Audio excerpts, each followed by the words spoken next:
Então, nós vamos estar lendo a primeira carta de Timóteo, só que nós vamos estar lendo do versículo 8 em diante, até onde o Senhor nos permitir falar, tá bom? Que o Senhor nos dê graça e entendimento para ouvir, compreender e sermos praticantes, né, da sua palavra.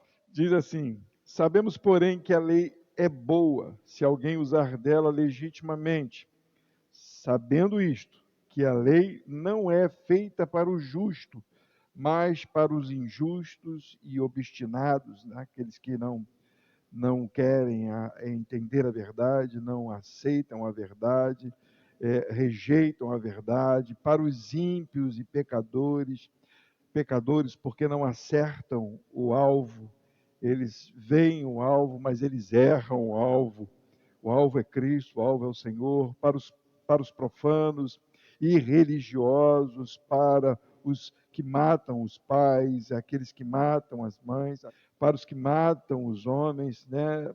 Para aqueles fornicadores que têm relações sexuais fora da bênção de Deus, para os sodomitas, homens e mulheres que têm relações com o parceiro do mesmo sexo, para os roubadores de homens, para os mentirosos, para os perjuros e para os que forem contrário à sã doutrina, conforme o evangelho da glória de Deus. Bem, a gente entende que a lei é perfeita, e a lei, ela não é ruim, ela nunca foi ruim, e a gente já falou sobre isso várias e várias vezes, e é bom sempre estar repetindo. O mundo funciona pela lei de Deus. Nada sai do seu controle, porque existe uma lei, correto? A gente vê em tudo que se faz, em tudo que foi criado, que existem leis. E elas só vão funcionar se elas estiverem debaixo da lei. Eu preciso falar isso porque a gente só vê lei como não mate, não roube, não furte. É lei também. Mas em todo o universo criado existe lei. E o universo só anda do jeito que anda e só funciona do jeito que funciona por causa dessas leis. E essa lei é o verbo, é a palavra, é Cristo. Deixar só um alerta para os irmãos, lembrei agora. Tem alguns coaches, alguns camaradas aí falando que a Bíblia, ela não é a palavra de Deus. Que Jesus é a palavra de Deus. Mas Jesus não é a palavra de Deus, Jesus é a palavra de Deus. A Bíblia é a palavra de Deus? É a palavra de Deus. Porque foi dado por Deus para que a gente pudesse, com o Espírito Santo, entender o que está escrito. Porque se não houvesse a Escritura, a palavra de Deus, nós teríamos a confusão da alma e do Espírito. Aí a gente ia ficar na dúvida. O que é verdade? Aí eu pego a palavra de Deus e vejo que a palavra de Deus, que é o seu Espírito, confirma com a palavra escrita. Tá bom? Então, não permitam que ninguém diga que essa não é a palavra de Deus. Ela é a palavra de Deus. Bem? Então, a lei é boa, ela é perfeita. Mas por causa dos nossos pecados, a lei não consegue nos salvar. A lei não consegue não nos salva. Por que não nos salva? Porque nós erramos o alvo, nós erramos a lei o tempo todo. A lei diz para nós, faça isso, e nós não fazemos. Nós erramos. Não só em nossas atitudes, mas também na nossa mente. Então, quando a Bíblia diz aqui, Paulo descrevendo para Timóteo, que a lei é boa, se a gente usar dela legitimamente, é com esse entendimento. É com esse entendimento. Entendendo que nós somos pecadores. Porque já no decorrer do versículo, e a Lúlia me chamou bem a atenção, e é engraçado que a Bíblia vai se renovando, eu já li esse texto várias vezes, Timóteo, Tito, é um livro que eu costumo ler bastante, desde a época da presbiteriana, porque quando eu fui consagrado diácono, são textos que nos mostram como nós devemos andar como ministros de Deus na casa de Deus. Mas ela vai se renovando, e isso aqui me chamou muito a atenção, porque é algo que a gente vem dizendo e é algo que a gente precisa proclamar do jeito certo, né? No versículo 9 diz: sabemos isto, que a lei não é feita para o justo, porque o próprio justo é a lei. Ele é o autor da lei, ele é a lei, ele é a palavra de Deus que pôs ordem no mundo e em tudo. A lei não é para ele, é para nós. É para nós, os obstinados, os pecadores, os que não são fiéis aos contratos, é para nós. E aí ele vem trazendo isso. Nós precisamos entender isso. Mas ele diz algo no finalzinho do versículo 10, que já não está mais sobre nós. Ele diz: e para o que for contrário à sã doutrina. Já não é mais sobre a gente, é sobre aqueles que ainda não entendem, porque o justo nos justificou, porque nós entendemos que a lei é boa, e nós usamos agora dela legitimamente, reconhecendo que ela é boa e que ela aponta o nosso pecado. Então nós estamos de acordo agora com a sã doutrina, com as palavras de Cristo. Então tudo o que Cristo traz para nós é bom, é santo, é agradável, mesmo que a minha carne sinta o desejo de não fazer, de não cumprir. Mas eu olho para Jesus e entendo, Ele é justo, Ele é o bom, Ele é o perfeito, Ele é o Senhor da minha vida. Então eu vou cumprir e vou fazer como Ele fez, ou como Ele está fazendo, porque Ele levou, Ele cumpriu, Ele resgatou, Ele remiu. Então eu vou cumprir olhando para a sã doutrina.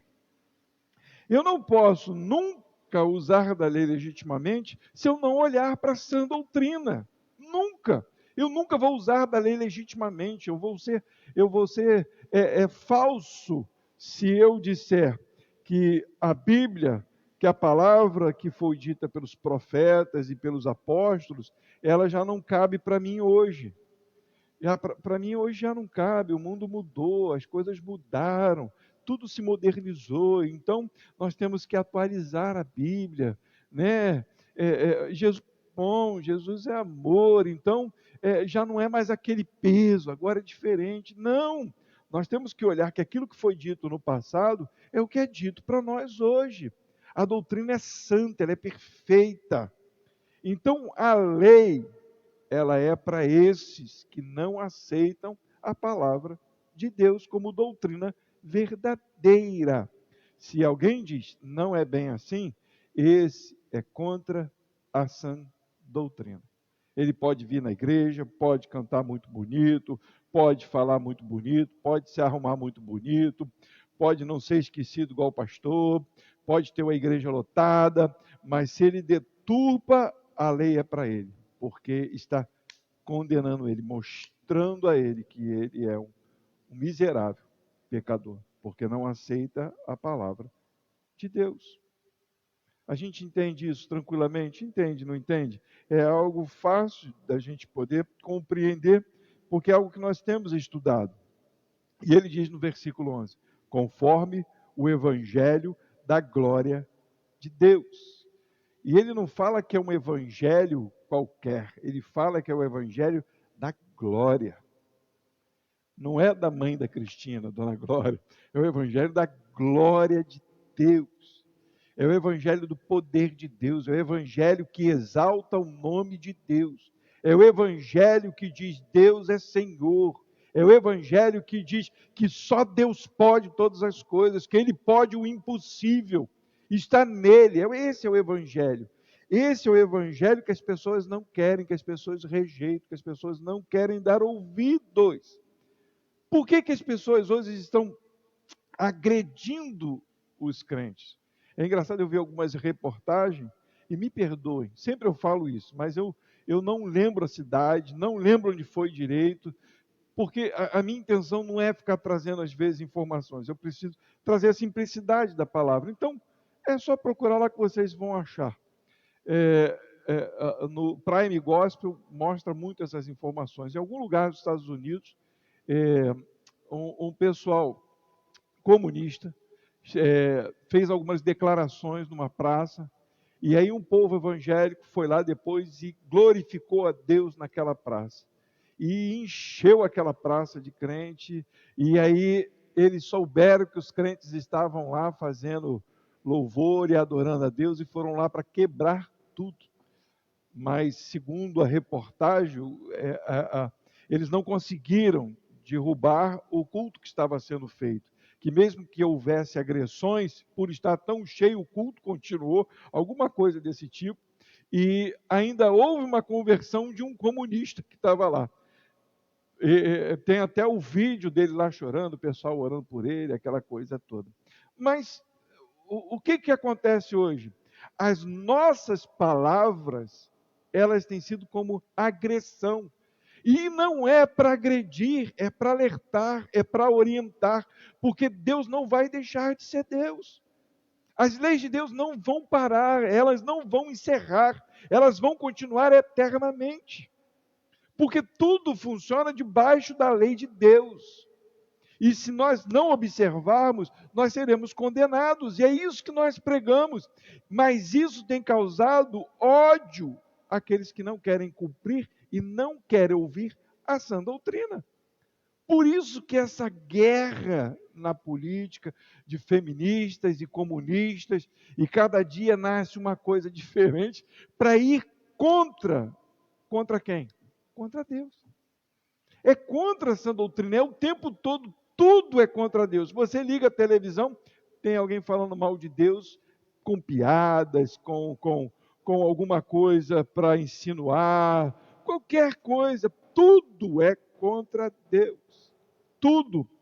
Mas nós entendemos que o Senhor, o justo, a lei pura, nos convenceu que éramos pecadores e que essas coisas que corrompem a vida do ser humano estavam nos levando para o inferno. Então nós nos convencemos disso e nos arrependemos. E dissemos a ele: Senhor, tu és justo, toma conta da minha vida. O Senhor toma conta da minha vida. Não deturparam o hino lá falando, toma conta da tua vida. Não, nós dizemos para Deus, toma conta da minha vida. O Senhor pode meter o dedo onde o Senhor quiser. As pessoas falam, não mete o teu nariz na minha vida. Deus, não só o nariz, mas tudo na minha vida se mete, se intromete. Nós precisamos disso e nós entendemos isso, porque a sã doutrina, ela é boa, ela é agradável, ela é perfeita, ela é o evangelho da glória de Deus. E aí Paulo faz uma declaração muito legal. Ele diz assim, bem-aventurado, no versículo 11, no final, que me foi confiado. Aí a gente continua lendo para poder entender. Vamos ler alguns versículos. E dou graças ao que me tem confortado, a Cristo Jesus, Senhor nosso, porque me teve por fiel, pondo-me no ministério.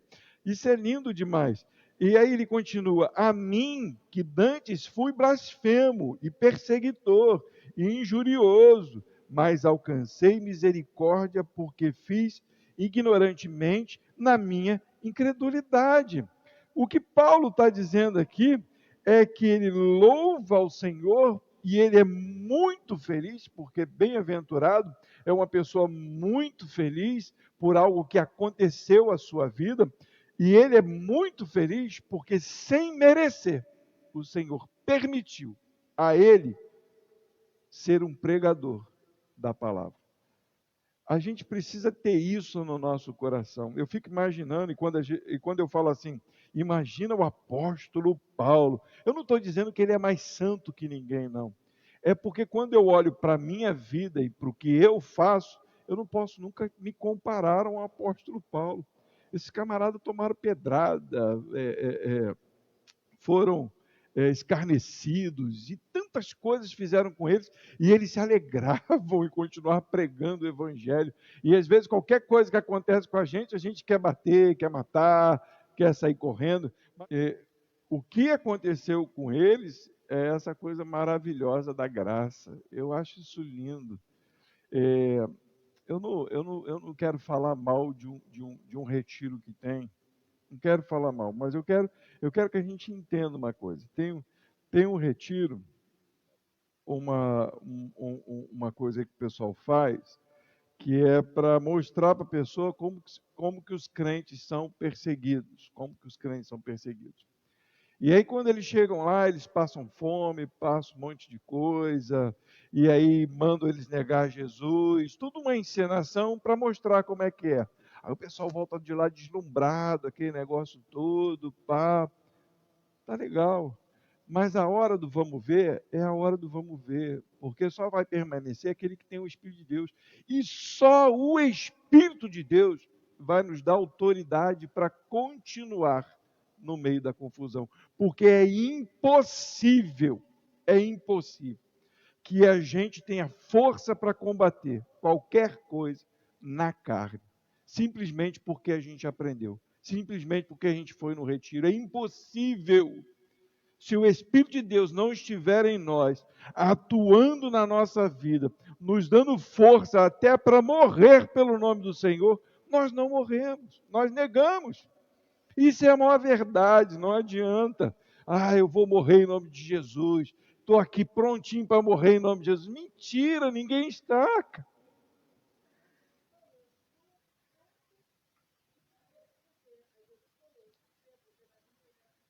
E isso, bem lembrado, quando Jesus estava com eles ainda, isso é bem lembrado, muito legal. Quando Jesus ainda estava com eles, Jesus não estava dentro, Jesus estava fora como homem, o Espírito ainda não tinha tomado os apóstolos, eles falavam da boca para fora. E eles viam Jesus e viam as perseguições, e Pedro, né, sempre tomando a frente, eu morro no teu lugar, eu não vou deixar que isso te aconteça. Mas no dia do fato, meteu o pé. Todos fugiram. Mas aí, quando eles foram tomados pelo Espírito Santo, acabou. Acabou porque já não era mais eles, era o próprio Cristo levando eles. Então, o que a gente pede a Deus me dê graça, me dê entendimento, me dê força para o dia da aflição. E louvor a Deus, como Paulo está falando, me foi confiado a alegria de poder pregar o Evangelho. Às vezes a gente fica triste por pregar o Evangelho, ou só prega o Evangelho se for para a multidão, se não for para meia dúzia de gato pingado, ou se for para ir na casa de alguém. A gente não prega o Evangelho, a gente fica com medo. Mas eu falo isso, não é daqui o costume do pessoal gostar de pregar assim na frente, porque a pregação não tem nada a ver. Eu só prego aqui na frente porque para poder ministrar para os irmãos. E a gente aproveita para algumas pessoas que assistem na internet. Mas pregador, ser evangelista, é dia a dia. É toda hora, é dentro de um trem, dentro de um ônibus, onde ninguém está vendo. Dentro da sua casa, com o marido, com os filhos, andando no mercado, andando na rua. Hoje nós estávamos indo lá levar a Carla e eu trocando uma ideia com acho que é Emerson. Esqueci o nome dele, acho que é Emerson. Se não for Emerson, depois eu acerto. Mas o esposo da Carla. E a gente falando, e ele falando de alguns milagres que aconteceu com ele. Pô, muito legal, assim, e isso vai fortalecendo a gente. Nenhum papo de se envergonhice, nenhum papo de safadeza, perdoe a expressão, mas é assim que as pessoas agem. É tudo para denegrir, tudo para blasfemar, tudo com murmuração. É o tempo todo a gente vive nisso. Mas nós que recebemos a Cristo, que andamos e observamos a sã doutrina, nós temos que falar como Paulo: bem-aventurado que me foi confiado, e dou graças ao que me tem confortado. Esse conforto aqui que Paulo está dizendo, é que ele não era merecedor, mas Cristo fez merecedor, e ele se sente confortado confortável. Deus o confortou, confortável, mas assim, no conforto de que o seu mal, o seu pecado foi tirado, e agora não existe mais nenhum peso contra a vida dele, mas sim um conforto do Espírito Santo para lhe dar poder para pregar a palavra. É esse conforto que nós precisamos sentir. Não é o conforto de, cheguei no meu lar, sentei, agora me dá água de coco, chinelo, vou assistir um seriado. Não, não é esse o conforto, é o conforto de saber que foi tirado do mal, sem merecer, porque ele não merecia, ele reconhece isso, ele entende que foi por misericórdia, porque ele fazia ignorantemente, na incredulidade, ele não cria em Cristo, ele não tinha condição de ser salvo, mas o Senhor, além de o salvar, e ainda fez dele um ministro, um pregador do Evangelho. Isso tem que estar em nós, gravado no nosso coração, para que a gente haja dessa forma também. E ele fala no versículo 14, e a graça do nosso Senhor superabundou, né? O que é a graça? A graça é um favor imerecido.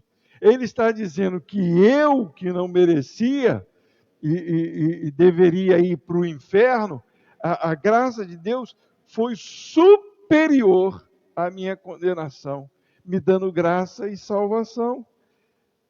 E ele diz, com a fé e o amor que há em Cristo Jesus. Não é com a minha fé, não é com a sua fé, é a fé que vem dele e o amor que vem dele para nós.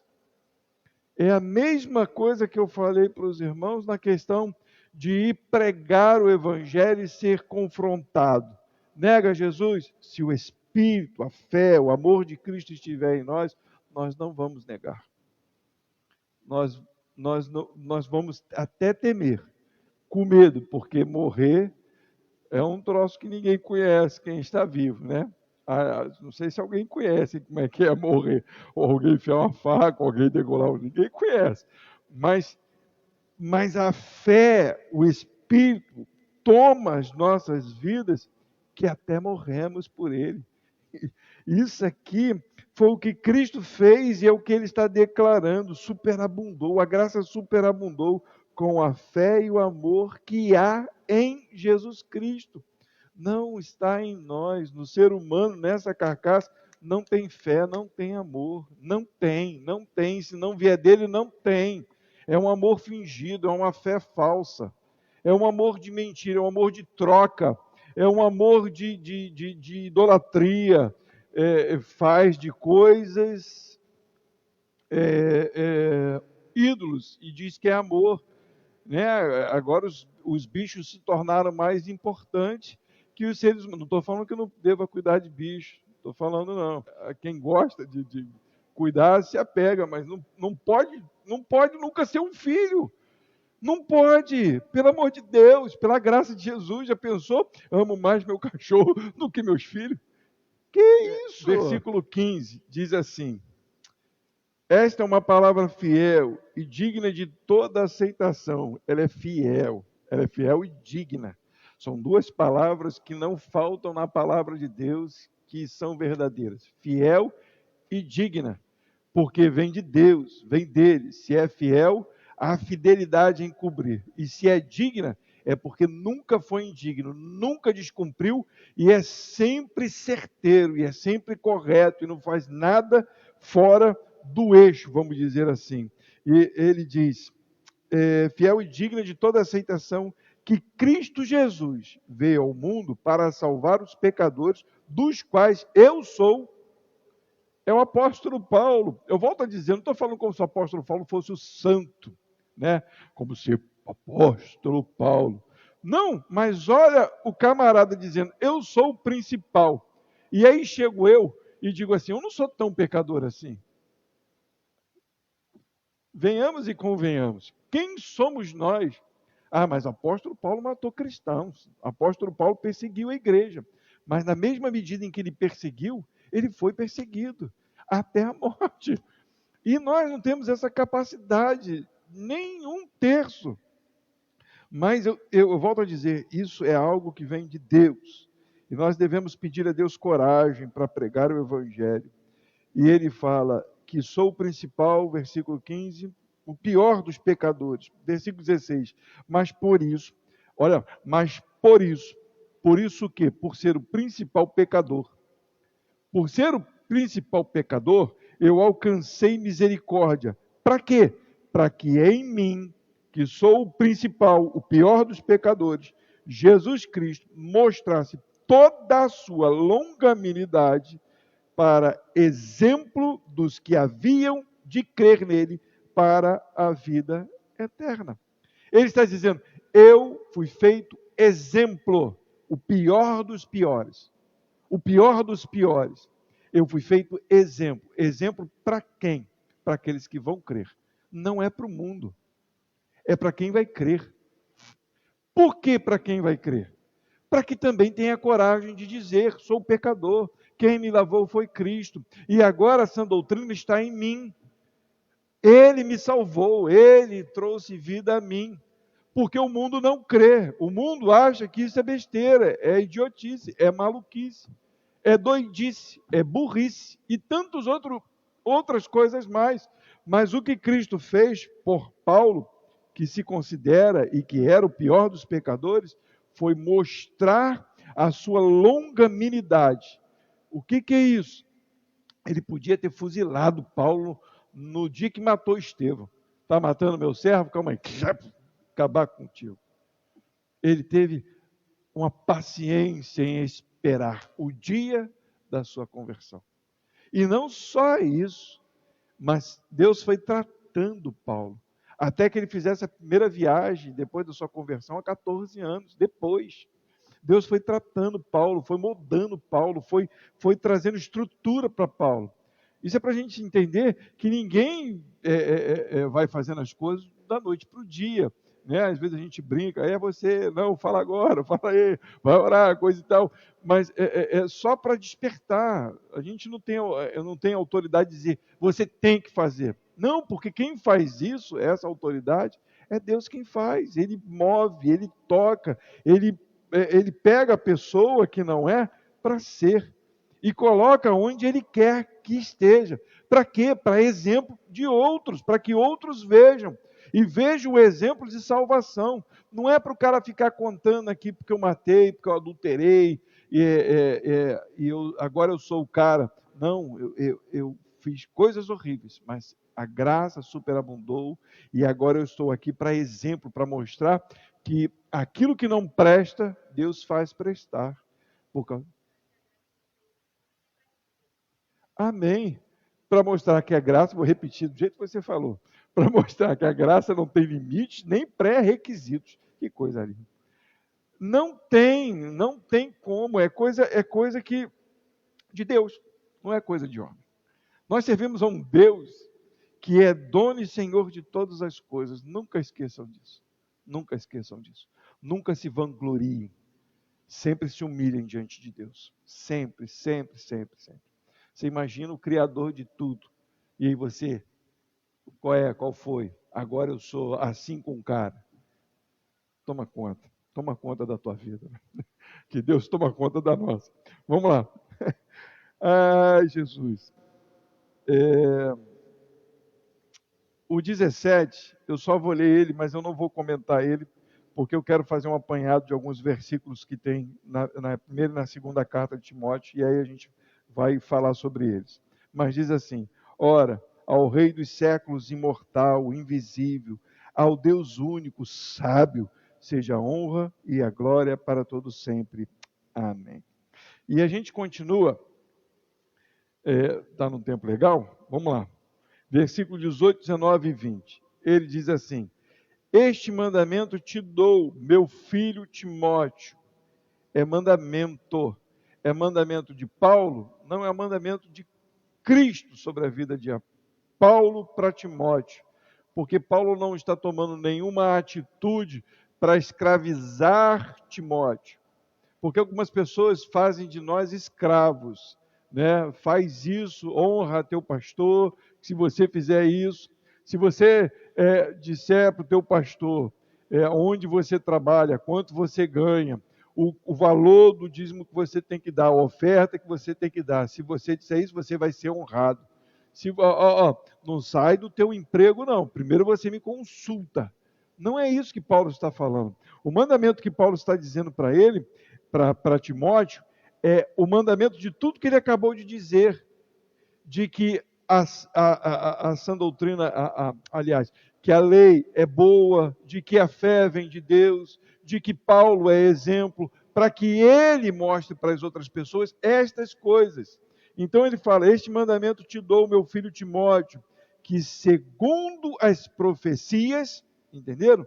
Não é o que eu estou mandando, é segundo o que está escrito, segundo o que estou falando, segundo o Evangelho de Cristo, segundo as profecias que houve acerca de ti, milites por elas boa milícia.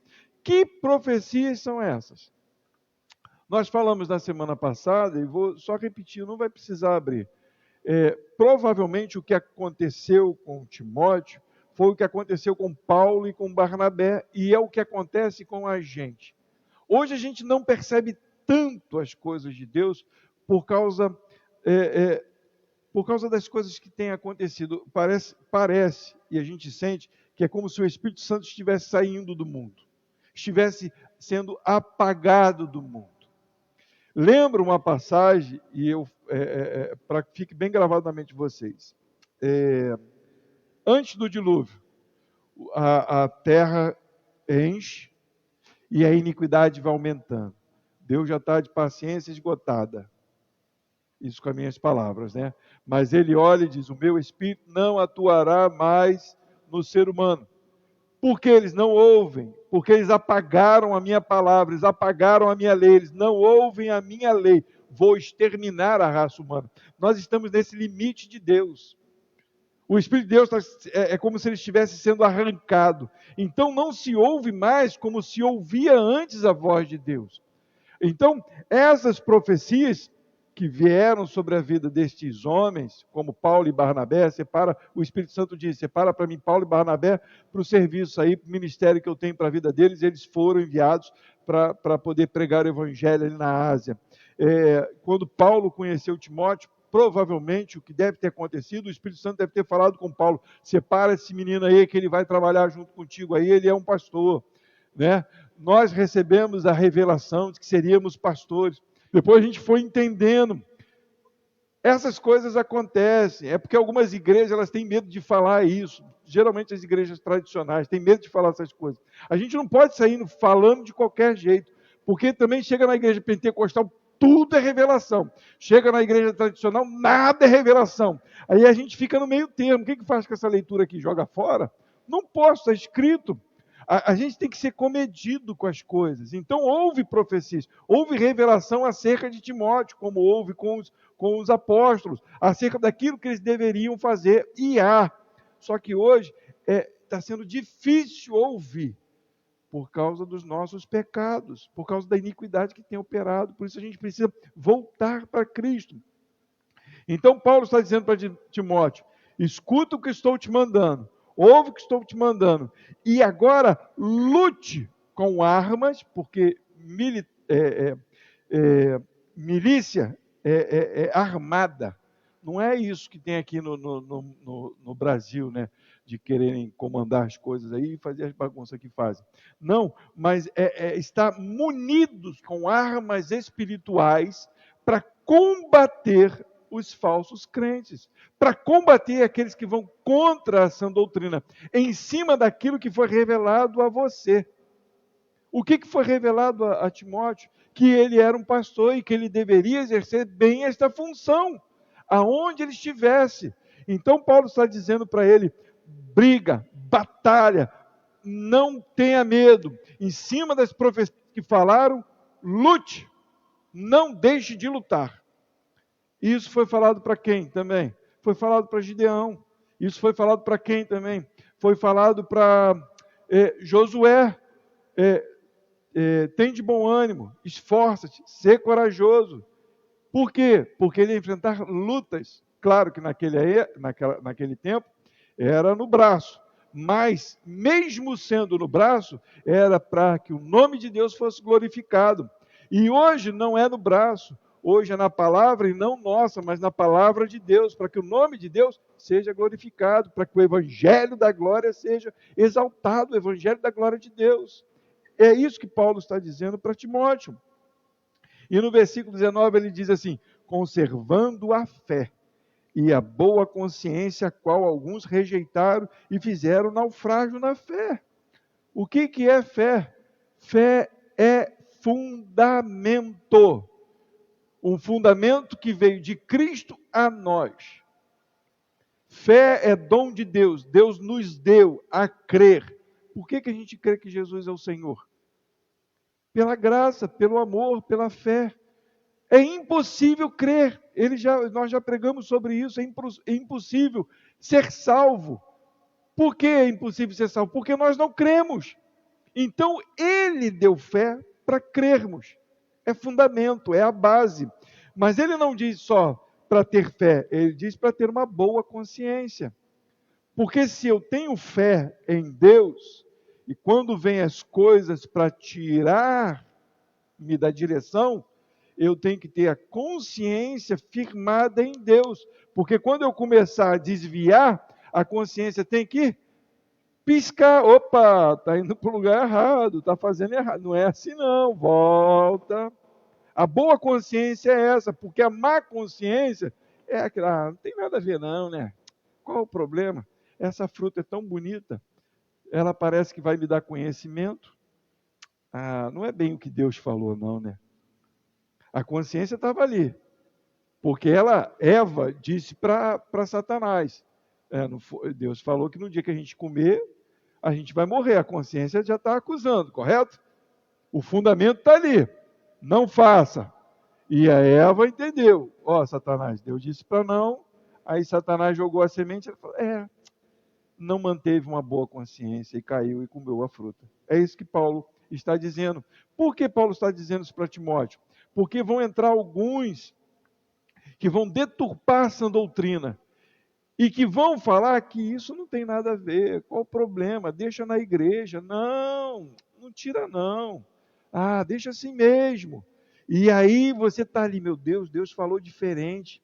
Meu Deus, Deus falou diferente, né? Como que pode? Rapaz, eu deixo ou não deixo? Eu não deixo. Mas se eu falar, vai sair da igreja. Deixa aí, né? Qual o problema? A gente vai pregando daqui, mas não tem problema nenhum, não. Deixa. Está errado, mas qual o problema? O importante é ficar na igreja. Com medo, né? Vai falar, vai sair da igreja. A gente não pode. Eu sei que muitos não têm aceitado esse tipo de palavra e têm saído realmente por causa da dureza do evangelho. Mas nós não podemos, diante de Deus, depois do alerta que Ele nos dá, deturparmos aquilo que é fundamento. Fundamento é fundamento, sã doutrina é sã doutrina. O que falou os apóstolos, o que falou os profetas, é para se manter, não é para deturpar. E por isso a gente insiste em pregar a palavra. E aí ele diz, para finalizar, e entre esses foram Emineu e Alexandre, que eu não vou comentar sobre eles agora, porque vai falar mais na frente sobre eles, os quais entreguei a Satanás para que aprendam a não blasfemar. E aí agora Paulo está dizendo, para que esses aprendam a não blasfemar, entreguei-os a Satanás. Entendam uma coisa muito importante. Deus é Deus. E se Ele quiser, Ele usa até Satanás para poder corrigir as nossas vidas. Mas a gente não deve temer se estamos firmados em Cristo. A gente deve entender que se Satanás está nos agredindo porque estamos errando, é hora de nós voltarmos. Porque esse Alexandre, pelo menos ele, eu sei que não voltou. Porque Paulo lá na frente vai falar que esse me causou muitos males. Mas entenda, o apóstolo Paulo, para que não se ensoberbecesse, para que mantesse a linha, Deus permitiu que Satanás o atormentasse. E o que Paulo fez? Se manteve firme. Ele podia dizer, não, sai fora, eu estou te servindo há tanto tempo, me mostra tanta coisa para eu passar por isso. Não, para que ele entendesse que quem manda é o Senhor. Ele é Deus. Ele é Deus. E eu sou filho dele, para a glória dele, para o louvor dele, criado por ele. Então, o que eu faço? Me rendo a Ele. Se acontece alguma coisa na minha vida eu não entendo, é claro que hoje a gente não vai fazer isso, já falei para você, a gente não vai falar, te entrego para Satanás, para você aprender a não blasfemar. Já pensou? Toma burdoada, pastor. Eu sei que tem gente que faz isso, mas não acho que somos dignos disso, não acho. Esses homens estiveram com Jesus e tiveram toda a autoridade em mandamentos, em doutrina, para revelar. E tanto que o próprio Deus permitiu que algumas coisas acontecessem com ele para mostrar que quem manda é ele. Então a gente tem que tomar muito cuidado com aquilo que a gente fala. Mas com certeza, se Deus quiser, por causa de nossos atrevimentos, ele pode permitir que Satanás nos atormente. Porque eles foram entregues a Satanás para aprender a não blasfemar. Se é para aprender a não blasfemar, porque eles estavam falando coisas que não devia na igreja. Eles estavam blasfemando contra Deus. E blasfema não é só aquela coisa, eu já falei isso para vocês, não é só chegar e falar assim, eu te odeio, Deus, eu odeio igreja. Ah, isso não presta. Blasfemar também é ir contra o que ele ensinou. Mesmo que você diga, eu amo a Deus, eu amo Jesus, Jesus é tudo para mim, mas deturpa tudo que foi ensinado por ele, você está blasfemando contra Deus. E é interessante que Paulo não, na carta de João, diz até para não orar por alguns, não ore por esses, é como se fosse isso, eles estão blasfemando, estão jogando pérola aos porcos, estão fazendo o que não deve, a gente fala e eles não ouvem, não oro mais, estão na mão do inimigo,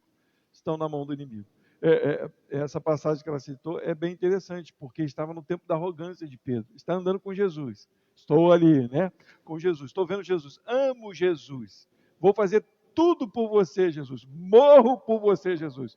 Jesus diz para ele, Satanás pediu para te cirandar, eu vou rogar por você, vou rogar, e Satanás o cirandou, tanto que ele negou. Mas que a gente tenha a nossa fé firmada nele, a nossa consciência pura diante dele, que a gente não venha ceder os caprichos, que a gente não venha ceder por causa das seduções do mundo moderno, que a gente não venha ceder, que a gente venha permanecer, fazendo da lei um bom uso, legítimo, não para salvar, mas para apontar o pecado e o Cristo. Sempre assim nas nossas vidas.